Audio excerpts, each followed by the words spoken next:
It is the world famous KROQ. I am Nicole Alvarez here with the Neighbourhood. Hi. Hello. So the Neighbourhood was on stage today at about, what, 6 something or other?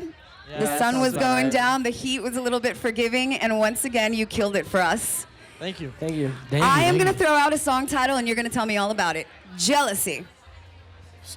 It's so hard to hear you. Jealousy. Yeah, talk about it. Talk about it. Oh, sorry. It's hard It's to hear okay. you. No, I'll get closer. Jealousy is the newest one we've put out from our mixtape called Black and White, which is to be further released.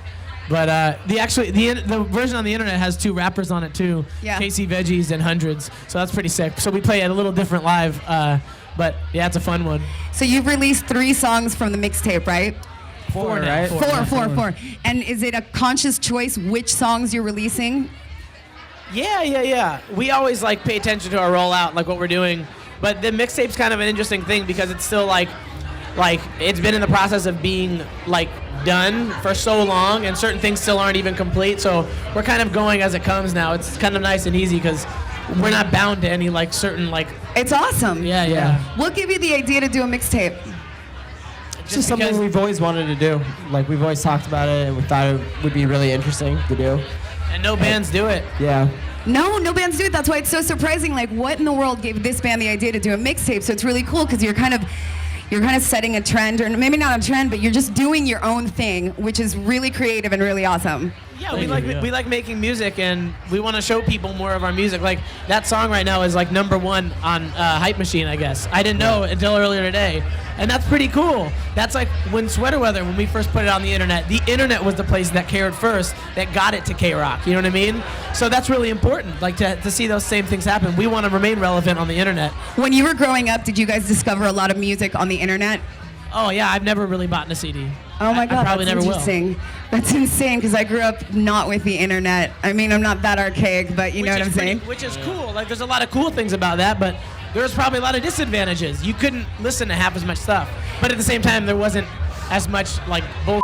It's just the disadvantage is it's sensory overload. There's so much everywhere that people tend to get flustered and not know where do I find music. It's so much, you have to feed it to them.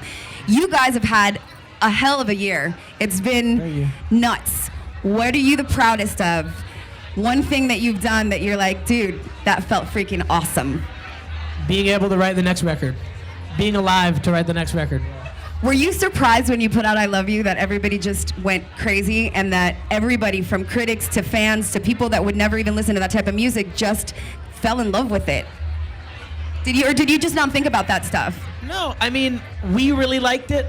We've always liked we made music because we were yo, we want to hear something that we don't hear, so we're going to create it. And we really like our music, and I always say it kind of makes me feel like I'm not crazy when other people like the music too. It's almost okay, cool, then I wasn't crazy for thinking that something made me feel good, and it's just nice that other people can feel the same way, even if they didn't write the song. The fact that people could connect with Isn't that with the crazy music. how many people? Yeah, it's really cool. People go to your shows and they sing these lyrics that you wrote. It's crazy. And it's like a mass confession, but nobody needs to know that it's coming from their head because they're just singing a song. Yeah, and it's cool because I don't know, it's I feel like when people appreciate us, they're really appreciating who we are as people. They're not just appreciating some thing that we decided we wanted to create. We were friends way before we started making music.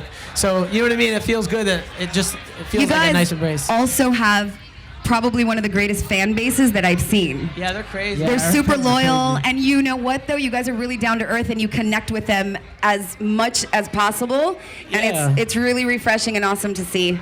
Yeah, I mean, a lot of the song, we have there's a lot of teenage girls that like our songs, like our band. The ladies like you. And it's super It's cool. awesome. It's super dope. But I think about a lot of things that I was writing about and what I was talking about. That was the first, I was a lot of thoughts that I had built up lyrically. So there's a lot of stuff probably about girls from when I was in high school, deeply rooted underneath it that I can, you know what I mean? So dope. So it makes sense why it relates to that age group as well as anybody else. So, but that fan base, crazy, It's these girls, man. They're crazy. It's insane, and they are like bloodthirsty. Like I saw one push 3 people out of the way just to run after you. Like she was merciless. I think she pushed a child out of the way to get to you. I mean, nobody was injured, luckily. As long as the child's walking, it's a human. Yeah, so he's fine.